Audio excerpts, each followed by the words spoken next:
So hello ಮಕ್ಕಳೇ, ಇದು ನೋಡಿ ಸ್ವಲ್ಪ ಫೇಮಸ್ ಸೆಟ್ಗಳು ಇವು. ಅಂದರೆ ಇದನ್ನು ಪ್ರೀ ಡಿಫೈನ್ ಮಾಡಿರ್ತಾರೆ. ಸೆಟ್ ಆಫ್ ನ್ಯಾಚುರಲ್ ನಂಬರ್ಸ್ ಯಾವ್ದು ಒನ್ನಿಂದ ಸ್ಟಾರ್ಟ್ ಆಗುತ್ತೆ up to infinity. Positive numbers, positive 1 positive 2 ಇಂದ ಸ್ಟಾರ್ಟ್ ಆಗೋದು ಎಲ್ಲ ನಂಬರ್ಸಿಗೆ ಕ್ಯಾಪಿಟಲ್ ಎನ್ ಅಂತ ಹೇಳಿ ರೆಪ್ರೆಸೆಂಟ್ ಮಾಡ್ತೀವಿ ಸೆಟ್ನಲ್ಲಿ. ಹೋಲ್ ನಂಬರ್ಸ್ನಲ್ಲಿ 0 ಇನ್ಕ್ಲೂಡ್ ಆಗುತ್ತೆ, ಮತ್ತು 1 2 3 ಅಂದರೆ ಪಾಸಿಟಿವ್ ಎಲ್ಲ. ಸೆಟ್ ಆಫ್ ಇಂಟೀಜರ್ಸ್ನಲ್ಲಿ ಐನು ರೆಪ್ರೆಸೆಂಟೇಷನ್ ಮಾಡುತ್ತೇವೆ, ಝೆಡ್ನು ರೆಪ್ರೆಸೆಂಟೇಷನ್ ಮಾಡುತ್ತೇವೆ. ಇದರೊಳಗೆ -4 -3 -2 -1 0 1 2 3 ಅಪ್ ಟು ಇದು ಇನ್ಫಿನಿಟಿ ಮಟ್ಟ ಬರುತ್ತೆ. ರ್ಯಾಷನಲ್ ನಂಬರ್ಸ್ ಅಂತ ಹೇಳಿದರೆ P/Q form, very P and Q belongs to ಐಯಲ್ಲಿ ಬಿಲಾಂಗ್ ಆಗುತ್ತೆ ಇವೆರಡು. ಐ ಅಂದರೆ ಇಂಟೀಜರ್ಸ್ ಇರಬೇಕು, ಮತ್ತು Q ಯಾವಾಗೂ ನಾಟ್ ಈಕ್ವಲ್ಸ್ ಟು 0 ಅಂದರೆ 1, 2 1/2 3/2 2/1 0/3 ಬರಿಬೋದು. ಯಾಕೆಂದರೆ ಇದ್ರ ವ್ಯಾಲ್ಯೂ 0 ಬರುತ್ತೆ. ಇಲ್ಲೇ ನೋಡಿ, ಇದು ಡಿನಾಮಿನೇಟರ್ 0 ಆಗಬಾರ್ದು, ನ್ಯೂಮಿನೇಟರ್ 0 ಆಗ್ಬೋದು. ಯಾಕಂದರೆ ನ್ಯೂಮಿನೇಟರ್ ವ್ಯಾಲ್ಯೂ 0 ಆದ ನಂತರ ಟೋಟಲ್ ವ್ಯಾಲ್ಯೂನೇ 0 ಆಗುತ್ತೆ. ಸೆಟ್ ಆಫ್ ಇರ್ರ್ಯಾಷನಲ್ ನಂಬರ್ಸ್, ಇದು 10th ಕಲ್ತಿರ್ಬೋದು. ಇದನ್ನು ನೋಡಿ, ಫಸ್ಟಿಗೆ Q ಅಲ್ಲಿ ರೆಪ್ರೆಸೆಂಟೇಷನ್ ಮಾಡ್ತಾರೆ ರ್ಯಾಷನಲ್ ನಂಬರ್ಸ್ನ, ಇರ್ರ್ಯಾಷನಲ್ನ Q' ರೆಪ್ರೆಸೆಂಟೇಷನ್ ಮಾಡ್ತಾರೆ, ಇಲ್ಲಾಂದರೆ T ಅಂತ ರೆಪ್ರೆಸೆಂಟೇಷನ್ ಮಾಡ್ತಾರೆ. 10th ಕ್ಲಾಸ್ನಲ್ಲಿ ನೀವು ಕಲ್ತಿರ್ಬೋದು. ಸೆಟ್ ಆಫ್ ಇರ್ರ್ಯಾಷನಲ್ ನಂಬರ್ಸ್ ಅಂತ ಹೇಳಿದರೆ non terminating or non repeating numbers. ಅದರೊಳಗೆ ಏನು ಬರುತ್ತೆ, ಪೈ ಒಂದು ಬರುತ್ತೆ. ಪೈ ವ್ಯಾಲ್ಯೂ 3.41 ಮುಂದೆ ಹೋಗುತ್ತಾ ಇರುತ್ತೆ. ಯೂಲರ್ಸ್ ಇ ಅಂತ ಹೇಳಿದರೆ ಯೂಲರ್ಸ್ ಇದು ಇ, ಅದು ಇದ್ರ ವ್ಯಾಲ್ಯೂ 2.718. ಇದ್ರ ವ್ಯಾಲ್ಯೂ 1.71 ಇದೆ. ಮುಂದೇನು ಭಾಳ ನಂಬರ್ಸ್ ಇರುತ್ತೆ.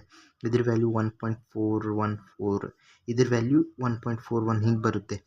ಆದ ನಂತರ ಇದು Q' ರೆಪ್ರೆಸೆಂಟೇಷನ್ ಮಾಡುತ್ತಾರೆ, TL ರೆಪ್ರೆಸೆಂಟೇಷನ್ ಮಾಡ್ತಾರೆ. ಸೆಟ್ ಆಫ್ ರಿಯಲ್ ನಂಬರ್ಸ್ನಲ್ಲಿ ಇದೆಲ್ಲ hole numbers, natural hole numbers, integers, rational ಇವೆಲ್ಲ ಸೇರಿಸಿ ರಿಯಲ್ ನಂಬರ್ ಆಗುತ್ತೆ.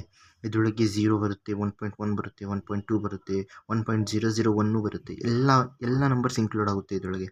ಮತ್ತು ಬರುತ್ತೆ ಕಾಂಪ್ಲೆಕ್ಸ್ ನಂಬರ್ಸ್. ಇವಾಗ ನೀವು ಕ್ವಾಡ್ರಾಟಿಕ್ ಇಕ್ವೇಷನ್ನಲ್ಲಿ ಡಿಟರ್ಮಿನೆಂಟ್ನಲ್ಲಿ B² - 4AC ಇದನ್ನು greater than or equals to 0 ಇರ್ತವೆ.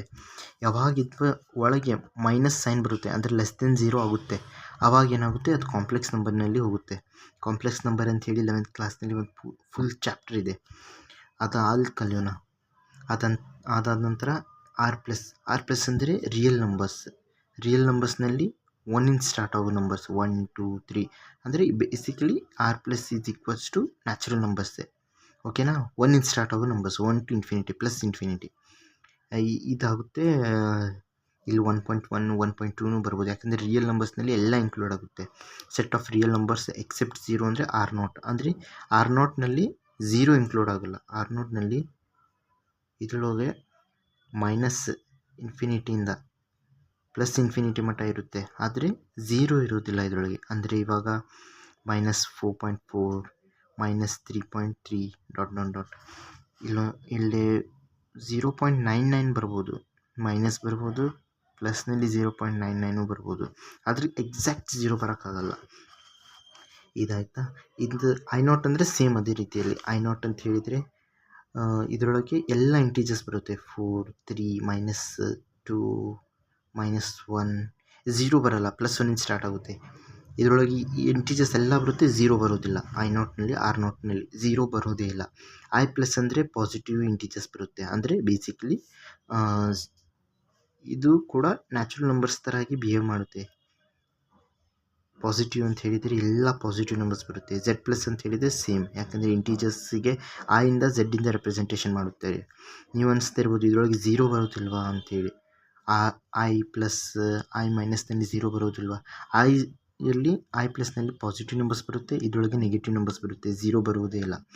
R-ನಲ್ಲಿ R+ನಲ್ಲಿಯೂ 0 ಬರುವುದಿಲ್ಲ, ಬಾಕಿ ಎಲ್ಲ ನಂಬರ್ಸ್ ಬರುತ್ತೆ. I-, I, Z- ಇವೆಲ್ಲ ಹೀಗೆ ಬರುತ್ತೆ. ಸೊ ನಾನು ಪ್ರಯಾಸ ಪಟ್ಟಿದ್ದೇನೆ. ನಿಮ್ಗೆ ಇಷ್ಟ ಆಗಿದರೆ ವಿಡಿಯೋನ ಲೈಕ್ ಮಾಡಿ.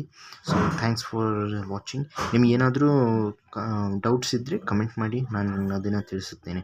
Thanks for watching. ಲೈಕ್ ಮತ್ತು ಸಬ್ಸ್ಕ್ರೈಬ್ ಮಾಡಿ.